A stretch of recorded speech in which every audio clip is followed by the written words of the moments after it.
Welcome to Wilderness Survival Systems, and thanks for watching.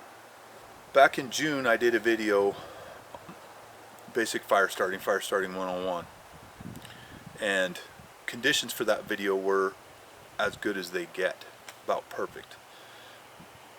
It rained at my house all day yesterday, and so I wanted to come out and shoot a video on getting a fire going when conditions were less than perfect. These aren't terrible. It's not actively raining right now. The wind isn't blowing on me, and so these aren't terrible conditions, but it's still very difficult to get a fire going. All of our tinder levels are wet right now, and so I wanted to come out and give it a try and see if we can get a fire going now. So let's get to it. Prep some more of this. I don't want to use a ton of it because we want to move on.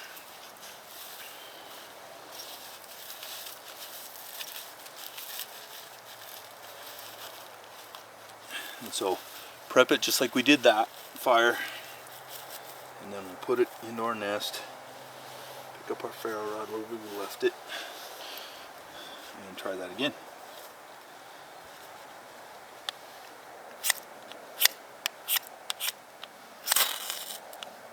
If I could hit it.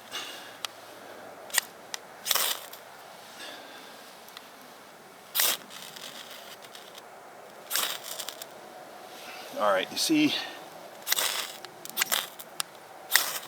I think I've hit that 3 times with some real good sparks, and it hasn't really done much. Give it a little more here.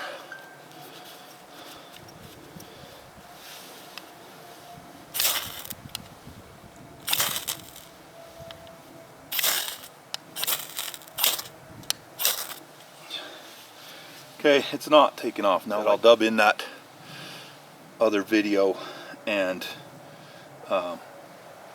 show you how easily that grass took off.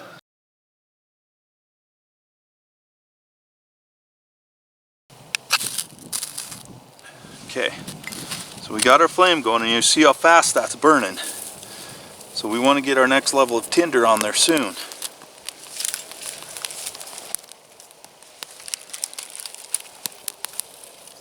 Just like so, and see how it's nice and open and doesn't smother out your fire.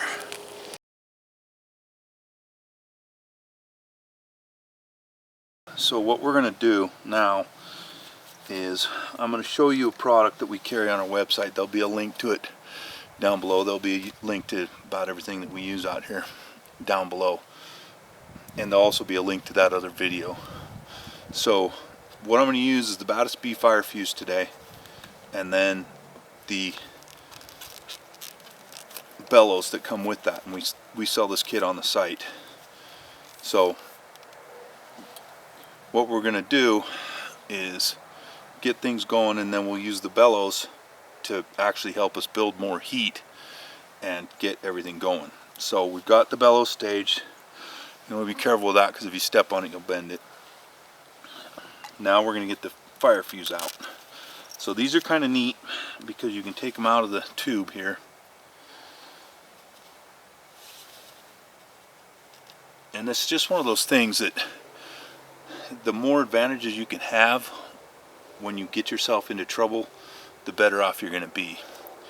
So a situation like this where our grass is difficult to get burning, we have an extra tool with us. And now the cool thing about these is you can pick out however much you want. And so I'm going to cut a pretty good chunk of this out.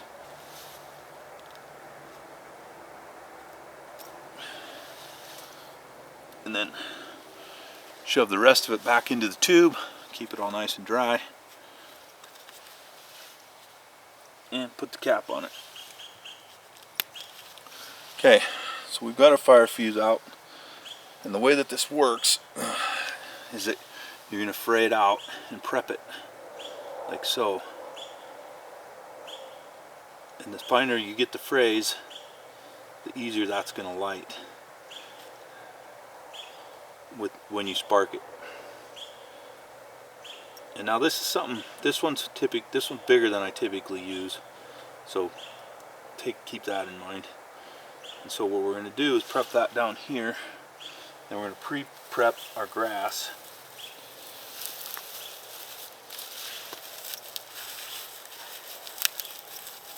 And get a bit going here. And so again, what this is helping you do is build more heat faster, okay? And the more heat you get going, the more successful you're going to be getting your fire going. So I'm going to put that,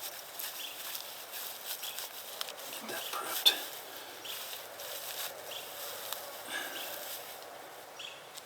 And set it close here. And now I'm going to try to hit it with the spark. You see I'm super graceful with a ferro rod.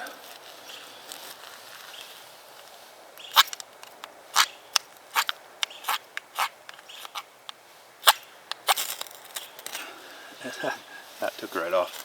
Alright, so now we're going to get our grass over the top of that. And let that get building heat. So now we're going to take, and look, you got to stage all this. See how fast that's starting to happen? But you got to be careful not to put too much on there and smother it out.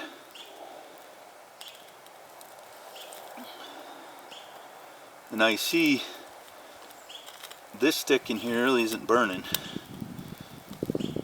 but as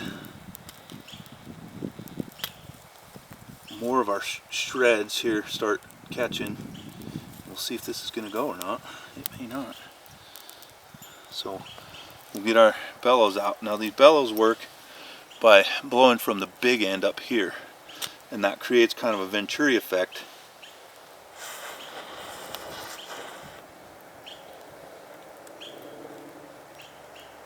And you really got to be careful because you can actually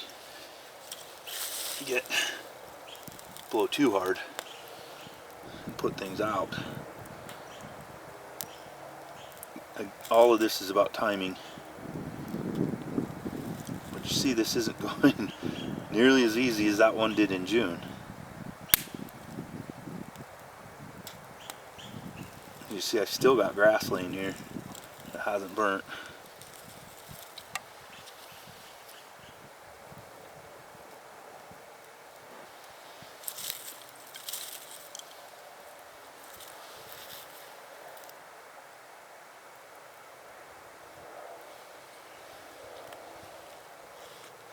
So you see there, we basically failed at getting this fire going.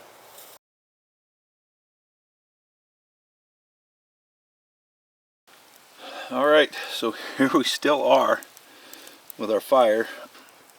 We're just now starting to get some of the wet stuff kind of in there and burning. And it's actually been very eye-opening to me how difficult this fire has been to maintain. I didn't give these conditions enough credit. So, lesson learned, I guess. And that's goes to prove the point that to actually learn this stuff, to actually realize your conditions, you have to get out and be in them and practice these kind of things when it's not perfect. So I think we're going to end this part of the video right here. One thing I can say is I would not have been able to maintain this fire without the bellows. They've been absolutely incredible. I don't have a breeze going here like I usually do, and it's made it much easier to keep this fire going, or possible at all. I don't think I'd have been able to keep it going. So alright, so I've got to wrap this video up.